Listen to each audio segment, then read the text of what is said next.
Good afternoon. Man ako laban. Nag-upload na sa ko sa kong reels. Nagmumpra ko ganiyan. Ito ko siyang gigig na palit ko diflan para sa tonsil sa kong anak. Kaya patakalaghatag ang iyang kuya og tamba. Namok sa silin man gihatag para hubag manoon. Ano akong gipainom ang gihatag niyang tambang giato no na akong siyang ginapalit ko diflan angan. Dili strep cells diflan ra ang gipadid. Kag 42 katuloy noon sa usa ka adlaw. Nakainom na siya. Wala na siya nanginit. Padung lang tatugan niya. Ako na siyang gipainom, nagdiflan. Na siya, na okay na siya, na siya gawin niyang mama. Wala pa na maganggi karon po ng laba.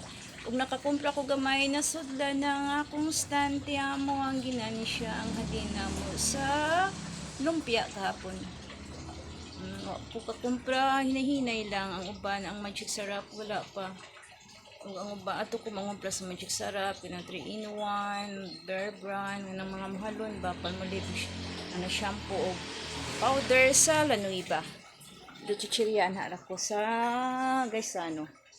Dira ang labhuno na ko. Nahuman na gina ko ta naglaba ka nang laba ko karon kay ikaw maninda na sa migsaging ang inyong person.